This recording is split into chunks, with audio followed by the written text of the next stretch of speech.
Have you had anybody tell you they've traced their lineage all the way back to Adam? Well, let me tell you, it ain't happening.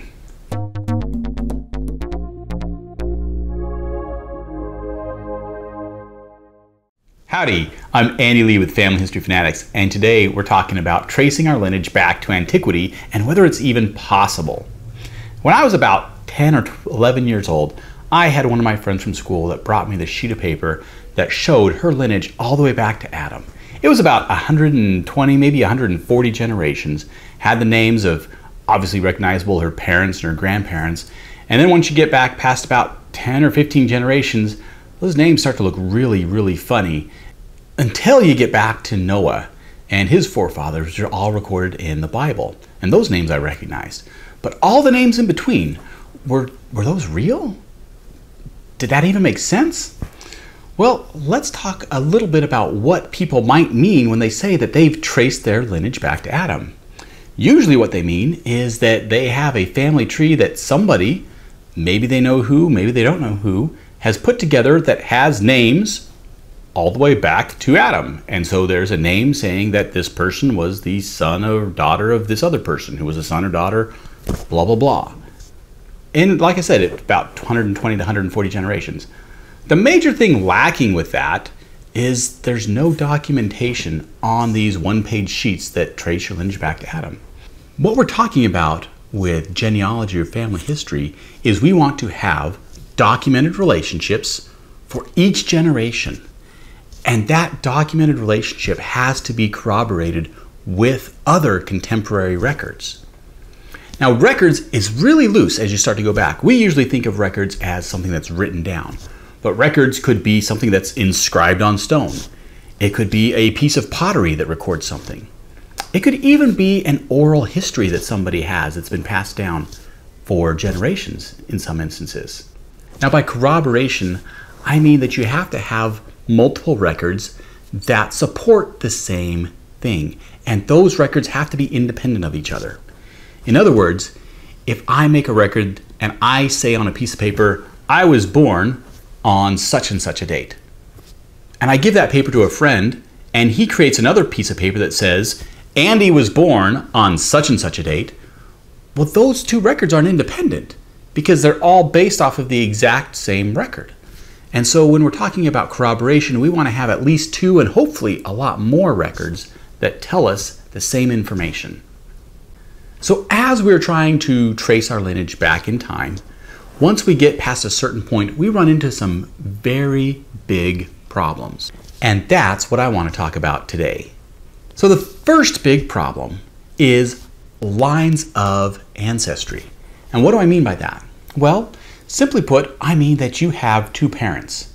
And two people is really easy to get some information on. In fact, you could sit down with your mother and your father and you could interview them in an afternoon and have a wealth of information. Their parents, you have 4 grandparents. And that's still very manageable. Again, you could sit down on a weekend with both sets of grandparents and find out a lot of genealogically important information about them. In fact, if you even start to go through records, probably in an afternoon or a weekend or maybe even just a week, you could find most of the census records, the birth records, marriage records that are associated with your grandparents. And that's just 4 people. The next generation we have 8, and then we have 16. And it doubles each time. And so you can see the further back you go in time, the more people you have to start to research, the more lines to get back further you have to consider. And that takes time.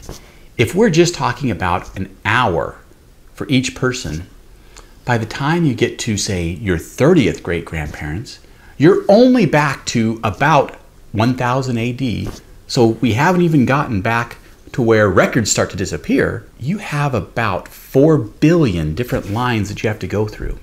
Now that means that a lot of those people are the same, but it's a lot of hours. In fact, there's not enough time in your life to research all of those different lines.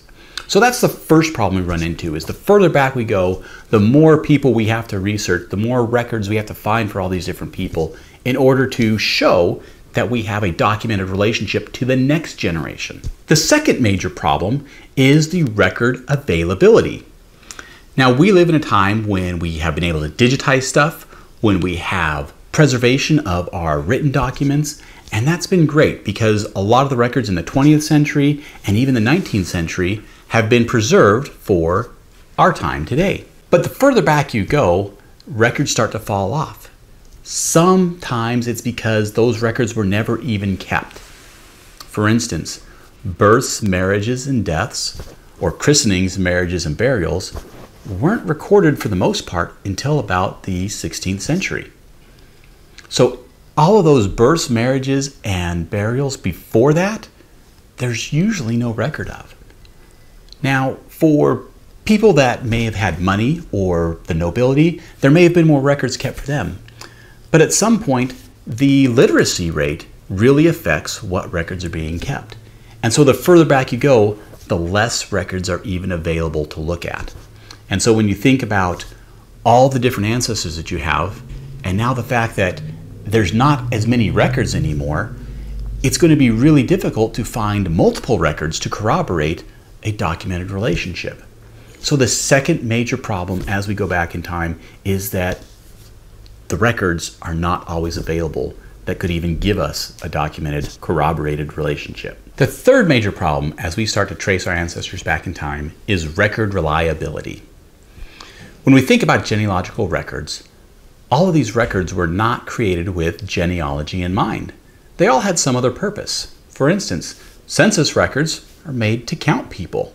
The fact that we record the relationships of mothers and fathers and children is a bonus for genealogy, but that wasn't why the record was created. Tax lists are made to identify who owns what property and who needs to pay taxes. We have membership records in churches for births and marriages that, again, they have a purpose of counting who's in the church and identifying those people, but they weren't always created with genealogy in mind. And because of that, as we go further back in time, we need to start to question, why was this record set made?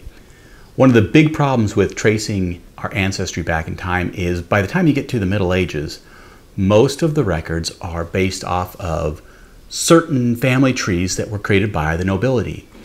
And those family trees were made for a reason. And the reason wasn't to show what actually happened. The reason was to show that the nobility were related back to the old kings or the old gods, that in the Anglo-Saxon tradition, they had the right to rule because they were descended from Odin. And later, as they joined the Christian faith, that they were descended from Judah because that was the ruling clan from the Jews. So when you think about what was happening, is people were tasked with finding out that this king, this warlord, this chieftain was related back to the old gods or the old ruling class. And probably under pain of death, he had to produce a family tree showing that. Well, think about your situation. If somebody said, hey, give me a piece of paper with a bunch of names on it that has Odin at the top of it and has me at the bottom, or else I'm going to kill you, well, I could decide pretty quickly what I wanted to do. And yeah, for the first few generations, it might be correct. But once they got past where their records were even available, they were going off of myths, what maybe the bards had been singing, or even just making stuff up. And that's what researchers have found more and more as we've uncovered little bits of history, is that a lot of these genealogies of the nobility of Europe at some point break down and are no longer fact at all, but pure fiction. The fourth major problem as we trace our ancestors back is language. Now, if you think about yourself, if you're a part of the English-speaking world, maybe you can trace some of your ancestors back to the 1600s in England, or maybe even the 1500s, because that's when they began to keep the parish records that recorded the christenings, the marriages, and the burials. But much beyond that, it's only going to be with a select few groups of people, part of the nobility, that there may still be some records back to 1066 with the Norman invasion. And that's not going to be in modern day English. Those might be in Middle English, they might be in French, and actually medieval French, whatever that sounded like. They might be in Latin even. So if you aren't conversant in those languages, if you don't understand at least genealogical terms in those languages, you're not going to really be able to read the records that are going to give you the documented evidence. You're going to have to rely on somebody else. And now as you go further back in time, while there may be records there, you're going to run into more and more of the same problem, where a new language that you have to understand in order to really understand the records. At some point you're going to come across dead languages or languages that don't even have modern day translations for it. We know that they're a separate language, but we have no idea what those records say because there's nothing that corresponds with something else to actually provide a translation. In that case, those documents aren't going to be genealogically valuable to you because you can't get the information out of them. Now, when you start to think about this, of all the different languages in the world, or even just in some small corner of the world, like Europe or even England, well, there's English, there's Old English, there's Middle English, there's Celtic, there was French influence, there was Scandinavian influence with many of those dialects. So if you are really tracing your ancestry back by looking at documents, you are going to have a team of people that understand all these different languages. So it's no longer going to be an effort that just you are doing, or even your aunt was doing. It's going to have to be something that lots of people are involved in. So finally, let me give you another example about contemporary records and how that affects whether you can trace your ancestry back to Adam. What we're going to do is we're going to go to the Bible, because that actually lays out Adam's descendants through several generations. And so any ancestry back to Adam is going to include that segment of our ancestry. Now, the records of the Bible were written by various people over hundreds of years. From all the manuscripts that have been found to date, the oldest are only from about 600 BC, so about 2,500, 2,600 years ago. Bishop Ussher made a chronology, and he put Adam at about 4000 BC. And many others have done similar things with similar results.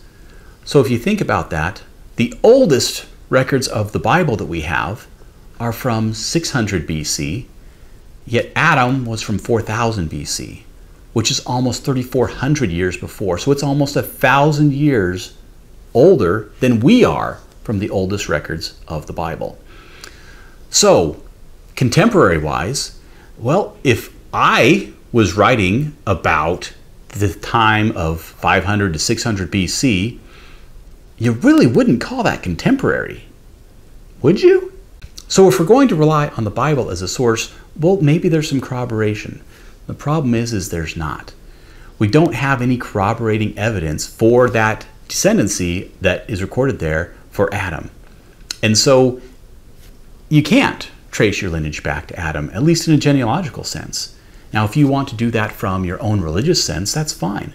But having documented relationships with corroborating evidence, nope, it's not happening. If you have any questions about tracing your ancestry back to antiquity, put them in the comments below, and I'll try to answer them for you. Don't forget to subscribe so that you won't miss another episode of Family History Fanatics. Be sure to check out our website, www.familyhistoryfanatics.com, so that you can find out about upcoming e-conferences that we're going to be a part of.